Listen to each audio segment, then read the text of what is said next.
Pasa a ustedes, queridas parejas, sean bienvenidos a este siguiente taller que estamos preparando para ustedes, y en esta sesión queremos hablar acerca de lo que es la disciplina positiva desde el enfoque de su fundamento. ¿Cuál es la definición que nosotros tenemos para la disciplina positiva? Mi nombre es Efraín Pérez. Y Anadelia Galeana Juárez. Somos de la Directiva Nacional de Matrimonios, y en este tiempo de confinamiento creemos que se está gestando una parte de violencia intrafamiliar y queremos aportar algunos elementos que sean útiles para que cambiemos nosotros la forma de educar y de formar en casa. Después de transformarla y pasar por este proceso de violencia o proceso de ansiedad por el que estemos pasando en esta pandemia, pues necesitamos hacer cambios, y uno de ellos es educar de una manera positiva. Sean todos bienvenidos a esta sesión que lleva por título de Educación y Disciplina Positiva.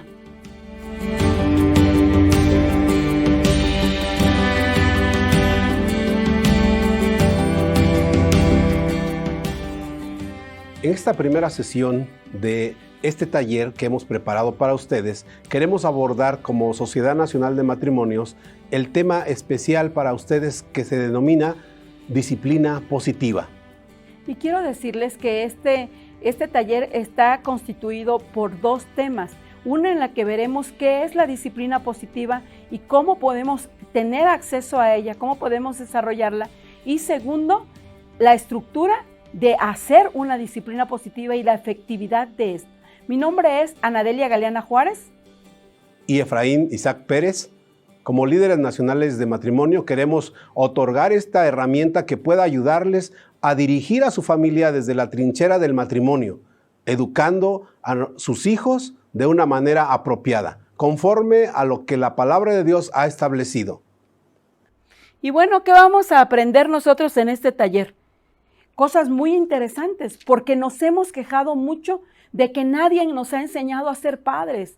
Mamá, papá, normalmente aprendemos sobre la marcha, y hay por ahí alguien que dice que es sobre el camino que nos vamos haciendo expertos. Sin embargo, yo quiero decirles que Dios no quiere eso de nosotros. Dios nos capacita a la luz de la palabra, a la luz de sus Sagradas Escrituras, para que nosotros podamos hacernos competentes en esta área y seamos padres exitosos. Por tanto, vamos a aprender a escuchar, vamos a aprender a actuar con el objetivo de no perjudicar a nuestros hijos. Vamos a aprender por qué los abrazos funcionan, a confiar, a tomar acuerdos. Todo ello nos va a llevar a ¿qué? A hacer de ello una estructura de disciplina positiva. Y bueno, la propuesta busca generar procesos de cambio en la forma de crianza de los niños y las niñas que Dios nos ha regalado en nuestro hogar, eliminando el castigo físico y humillante en cualquiera de sus manifestaciones.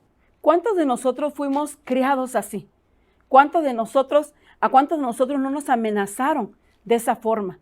Hay una pedagoga que dice lo siguiente, que fuimos la última generación a la cual los padres nos golpeaban, y ahora somos la primera generación a la cual los hijos humillan. ¿Por qué ocurre eso? Porque nos acostumbraron de esa forma, nos educaron humillándonos, nos educaron con el maltrato físico. Yo no sé a cuántos de ustedes todavía les tocó que los arrodillaran y les abrieran la espalda con un cinturón. Y esa es una situación que humilla. Ahora queremos nosotros hablar de una nueva forma de educación, de una nueva corriente de formación en los hijos, en la cual tenemos que evitar humillaciones y evitar el maltrato físico. En este tiempo de confinamiento tenemos chicos que están llegando a la ansiedad por el encierro, y papá, mamá puede hacer dos cosas. Una, hace como que no lo escucha y no le interesa, o la otra, lo golpea o lo maltrata y se cae en la violencia intrafamiliar, porque creemos que nosotros tenemos problemas mucho más grandes que los de ellos. Para nosotros el rol fundamental es descubrir qué es ser un padre. Ser padres es un viaje alegre, una oportunidad de disfrutar ese privilegio que Dios nos permite al momento de entregarnos esas joyas maravillosas en nuestras manos. A veces frustrante tal vez el proceso, a veces también puede tornarse agotador, pero también debemos reconocer que siempre el trato con nuestros hijos, en la convivencia con nuestros hijos es regocijante. Y realmente que es un viaje maravilloso, porque yo no sé cuántos de ustedes esperaron muchos años porque los hijos llegaran, que ese es nuestro caso. Nosotros esperamos muchos años hasta que Dios nos diera la bendición de ser padres. Y anhelábamos tanto ser padres que muchas mujeres dicen, no importa, yo me quiero realizar como profesionista, pero eso no es cierto. Yo en lo personal tuve la oportunidad de realizarme como profesionista, de hacer maestría, de hacer licenciatura, de hacer especialidades, certificaciones, y me sentía vacía. Yo sentía que algo me faltaba. Yo sentía que todavía no llegaba a esa completud que tiene que llegar una mujer, y deseaba con el alma, con el corazón, deseaba un hijo. Yo le decía al Señor, al menos dame un hijo. Y batallamos bastante para poder lograrlo. Y ahora que Dios nos dio la oportunidad de ser padres, hemos descubierto que este es un viaje maravilloso en el que te tienes que regresar a vivir las etapas de tu vida. Y bueno, más adelante estaremos explicando cómo se puede vivir este viaje como una verdadera aventura desafiante de hacer educación positiva. Entonces, a la par de que es un viaje que nos permite regocijarnos, también debemos reconocer que no es nada sencillo. El desafío es enorme. Imagínense tomar de la mano a un ser humano que empieza a vivir, que ha llegado a este mundo, ¿verdad? Y que ahora nosotros nos corresponde conducirlo, el proceso en el cual nosotros tenemos que llevarlo de la mano para enseñarle, para poder hacerle ver y llevarle todo lo necesario, todo lo que él necesita para ser feliz, para vivir una vida en plenitud junto a nosotros como padres al momento de ser concebido en nuestro seno familiar. Es un viaje maravilloso. ¿Por qué? Porque habrá épocas en que para todos los padres este desafío resulte abrumador. ¿Por qué? Yo les comentaba hace un rato, hay que regresarnos a las etapas. Cuando tu hijo es pequeño, cuando tu hijo es un infante, ¿qué querías tú cuando eras un pequeño? Cuando estabas en la edad de ser primario, por ejemplo, como lo llamamos en la iglesia. Querías jugar. Y si hubo algún maestro, alguna maestra del área de primarios en tu iglesia o en la parte secular, en la educación secular, que te enseñó jugando, lo aprendiste muy bien. ¿Por qué? Porque a esa edad lo único que quieres es divertirse. Todo es jugar. Tú llegas cansada de trabajar y ellos quieren jugar contigo. Papá llega cansado de trabajar y él se avienta a querer jugar contigo. Viene la etapa de adolescente y bueno, al final de cuentas, como bien lo dice el título, adolescentes de adolecer. Y todo les duele. Pero ¿a quién más van a ir? Si tú has generado la suficiente amplitud en confianza, van a venir a ti. Y te van a platicar muchas cosas del chico, la chica que les está gustando, que les está atrayendo, de los cambios hormonales que ellos están viviendo. Porque quiero decirles que todo este es un proceso que tenemos que conocer. Cuando ya son jóvenes, tendrás que involucrarte en parte de sus responsabilidades. Y por eso es que estamos diciendo que este viaje, además de ser divertido, es desafiante. ¿Por qué? Porque en todas sus etapas, aunque nos parezcan estas abrumadoras, realmente podemos coadyuvar para hacer de ellos un gran proyecto de vida. ¿Cuándo nuestra labor se puede tornar abrumadora? Desafortunadamente o afortunadamente, ¿verdad? Hay momentos en la vida en los cuales el pequeño, aún siendo bebé, pues nos presenta ciertas situaciones, por ejemplo, un cólico, una enfermedad. Cuando nosotros tuvimos a nuestra primera hija, hubo un momento en que se enfermó y no sabíamos cuál era su situación. Eso obviamente nos llevó a una situación de tensión, de desesperación. Y obviamente no sabíamos qué hacer. Eso es abrumador porque aparte de nosotros estar saliendo a trabajar, regresar, tener actividades en casa y todavía ver una situación de enfermedad de nuestros pequeños, en este caso nuestra pequeña, era una situación muy traumática hasta cierto punto. Pero ¿qué es lo que nosotros tenemos que hacer ante esto? Nosotros tenemos que guiarnos a partir de ello a través de lo que es la palabra de nuestro Dios. Desafortunadamente no nacimos sabiendo. Tenemos para tratar a nuestros hijos muy poca información. Resulta que no sabemos cómo es el desarrollo de una personita. Un bebé, qué es lo que está viviendo, qué es lo que está sintiendo. Muchas veces desconocemos esos procesos. Cuando camina, cuando es primario, cuando es adolescente, desconocemos muy seguramente cuáles son las situaciones que está viviendo y por lo tanto eso nos somete a nosotros como padres a una tensión adicional. Necesitamos conocer las diferentes fases por las que pasan nuestros hijos. A veces queremos tratar de la misma forma al varón, al hijo varón que a la hija mujer, cuando que hemos dicho hasta el cansancio que por ser géneros diferentes son diseños diferentes de Dios. Lo que sí es cierto es que estos proyectos de vida Dios te los confía, porque dice la palabra que herencia de Jehová son los hijos. Entonces Dios te pone esa herencia en tus manos. Y lo que queremos hacer nosotros ahora es poderte compartir algunas estrategias que te ayuden a cuidar de esa herencia que Dios te ha dado. Y una de ellas es que conozcas las diferentes facetas bajo las cuales tu hijo o tu hija se está moviendo. ¿Qué está viviendo? ¿Cuál es su proceso hormonal? Las diferentes etapas que está pasando. ¿Qué le gusta? ¿Qué no le gusta? ¿Qué le está disgustando? ¿Qué le provoca conflicto? ¿Cuáles son sus aspiraciones? ¿Cuáles son sus sueños? Nos hemos cansado de decir que nadie nos ha enseñado a ser padres. Y bajo esa excusa hemos cometido infinidad de errores con nuestros hijos, coartándole muchas cosas, pero sobre todo traumándonos nosotros como papás. Y cuando habla de esa situación que se presenta en nuestras vidas, que genera un posible trauma, es porque necesariamente nosotros, al ver una situación con nuestros pequeños, no sabemos cómo reaccionar.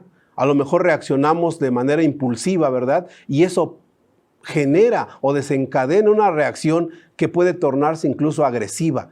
Muchas veces no comprendemos y el no comprenderlo nos lleva a reaccionar de manera tal que agredimos, que hacemos daño, que ofendemos, que golpeamos incluso a nuestros hijos. Y eso no es algo de lo que Dios haya estado planeando para su vida, ni para nosotros como padres, ni para ellos como hijos. Así es que tenemos que recurrir al manual de vida para poder entender y comprender cómo es el que podamos nosotros educar a nuestros hijos para llevar una vida plena y feliz.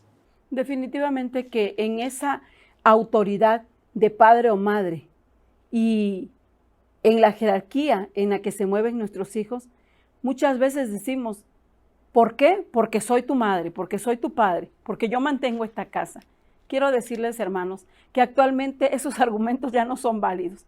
Ya no son válidos porque estamos viviendo con hijos que ya son de la generación milenia, de la generación X, y entonces no estoy diciendo que te dejes que te manipulen en cuestión de autoridad. Simplemente que no olvides que antes de ser tus hijos, son tus semejantes, son tu prójimo y por ellos también Dios te va a preguntar.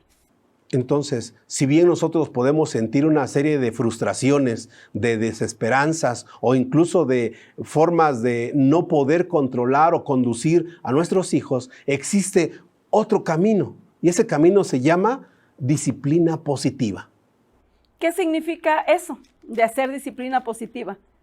Educar, hacer lo mismo que todo padre, que toda madre quiere hacer, pero hacerlo de una manera bonita. Te voy a llamar la atención, pero lo voy a hacer de una manera bonita. Te voy a dar una orden, pero lo voy a hacer de una manera bonita. Te voy a decir o a dar una instrucción, pero lo voy a hacer de una manera bonita. Entonces, a eso se refiere la disciplina positiva, a enseñar y a fijar metas para aprender, planear un acercamiento eficaz y encontrar las soluciones que realmente funcionen. Porque a lo mejor hemos estado nosotros trabajando con soluciones que solamente se han vuelto una forma de educar mecánica, en la que, por ejemplo, muchos padres he escuchado, en la carrera pedagógica que yo trabajo, a muchos padres he escuchado decir, es que mi hijo no me contesta como yo quisiera. Y yo le digo, ¿y qué es lo que espera usted? Pues que me diga, que me platique. ¿Y cómo usted establece una comunicación con su hijo?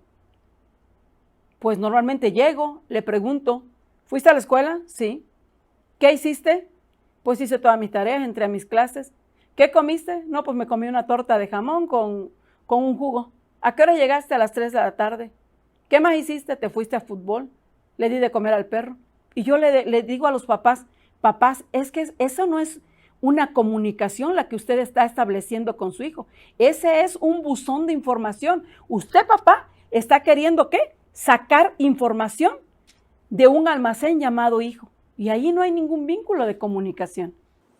Entonces, por eso se dice que esta disciplina positiva se basa en enseñar las metas que tiene que aprender, trazar las metas correctamente para que nuestros hijos logren aprender. Aprender significa tomarlo para sí, esas enseñanzas que nosotros podamos transmitirle, pero de una manera bonita, de una manera apropiada. Y entonces nosotros podemos educar bonito con disciplina positiva. Todo esto nosotros tenemos que tomarlo como un elemento que Dios pone a nuestro alcance, porque ¿cuántos de nosotros, como bien decía mi esposa al principio, deseábamos tener un hijo, tener una familia? Y hoy que la tenemos, desafortunadamente para muchos no tenemos el tacto para poder tratarlos.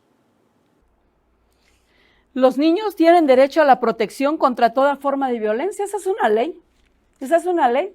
Nuestros hijos tienen derecho ¿a qué? A no ser violentados. Y es bastante triste que los niños, que las niñas, que los hijos estén siendo violentados, no allá afuera, sino al interior del hogar. Obviamente que los niños actualmente tienen una gama ya de derechos establecidos, pero no olvidemos que todo derecho también tiene una obligación, y las obligaciones son los elementos que nosotros tenemos que vaciar, que vertir en cada uno de nuestros hijos para que reconozcan y asuman un rol responsable de su vida, obviamente de una manera apropiada. Y eso es lo que nosotros estamos buscando reconocer, y que cada uno de ustedes que nos están viendo en este momento puedan empezar a poner en práctica en su vida y en la vida de sus hijos. Podemos nosotros ver ahora en este pequeño cartel cuáles son las características de un padre que maltrata a su hijo. Muchos de nosotros a lo mejor cometimos esos errores en algún momento. ¿Qué significa? Que muchos de nosotros, con el afán de justificar el maltrato que le hacemos a nuestros hijos, argumentamos estas expresiones como el yo te lo ordeno porque soy tu padre, tú lo tienes que hacer porque eso es lo que yo te estoy indicando. A lo mejor simplemente no entendemos o no podemos transmitirle la orden o la indicación de manera correcta y optamos por hacerlo de manera agresiva. Y entonces nosotros tendríamos que pasarnos allá en casita, por favor, por este filtro. Si tú eres de los papás, de las mamás que utilizan este tipo de expresiones, entonces eres un padre o una madre que tiene características de maltratador al hijo.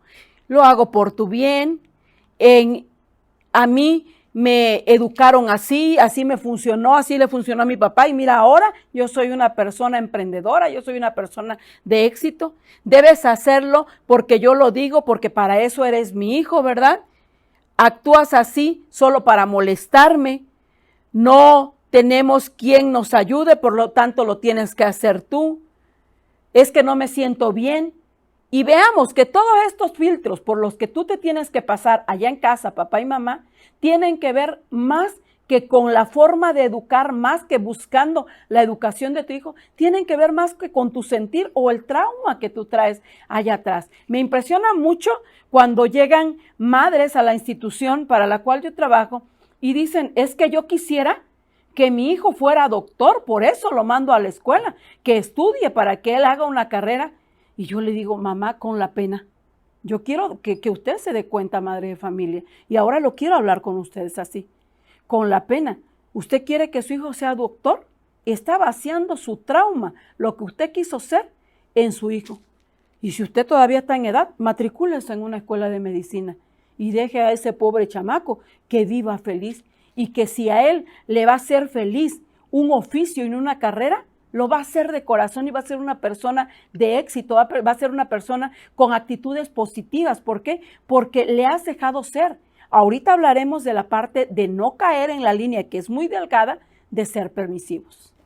Nosotros tenemos que instruir a nuestros hijos, pero en todo momento tenemos que buscar el fundamento bíblico para poder tener el argumento que ellos puedan establecer como un referente formal para su formación, para su educación y para su vida en todo tiempo. Por lo tanto, tenemos que basarnos en estas palabras que, como por referencia fundamental, está en el Salmo 127, en el verso 17, que dice de la siguiente manera: si Jehová no edificare la casa, en vano trabajan los que la edifican. Si Jehová no guardare la ciudad, en vano vela la guardia. ¿Qué quiere decir esto? Si tú estás educando a tu hijo, buscándole por otros medios y no en la palabra de Dios, esa educación va al fracaso. La educación que Dios ofrece a través de su palabra no es una educación de violencia, no es una educación de lastimar al otro, es una educación de amor, es una educación positiva que va a hacer crecer al otro. En otro argumento que nosotros tenemos y fundamento fiel de la palabra de Dios está en Proverbios capítulo 12, verso 7. La palabra de Dios dice en ese verso: los malvados se derrumban y dejan de existir, pero los hijos de los justos permanecen. Tú no le vas a hacer eterno a tu hijo, no le vas a hacer eterna a tu hija. Un día vas a cerrar tus ojos, Dios te va a llamar a cuentas, y si tú lo has criado y lo has educado para que sea un hijo justo, para que se muevan los principios de Dios, créeme que con ello le has dado los elementos suficientes para poder estar del otro lado. Escuchaba a una hermana que me dijo unas palabras muy sabias. Actualmente, dice, hay mucha gente, psicólogos, dice, licenciados en pedagogía, que dicen que uno debe de educar de una u otra forma a los hijos. Y cuando yo fui a una de esas sesiones, hermana, me dice, yo realmente me sentí muy mal porque dije, yo he estado haciendo las cosas mal todo este tiempo, mi hijo ya tiene 20 años. Pero luego cuando me puse a orar, el Señor me hizo sentir, tienes 2 puntos a favor. La primera, está vivo y eso significa de que lo has alimentado bien. La segunda, lo educaste bajo mis principios y eso significa que está del otro lado. Ahora, ¿qué cosa es la disciplina positiva? En la siguiente sesión vamos a descubrir qué cosa es la disciplina positiva y qué cosa no lo es, para no caer en una confusión. Recordemos la palabra de Dios en el Proverbio capítulo 22, verso 6, dice: instruye al niño en su camino y aun cuando fuere viejo, no se apartará de él. Te aseguro que si tú le enseñaste a tu hijo a temerle a Jehová, seguramente que va a ser un adolescente próspero, seguramente que va a ser un joven que va a poder alcanzar sus sueños, pero sobre todo será un ciudadano que se mueva bajo los principios cristianos, será un ciudadano que se mueva bajo los principios de Dios, y un ciudadano que se mueve bajo este régimen, les aseguro que es un ciudadano que no le hace daño a su prójimo. Que Dios les bendiga.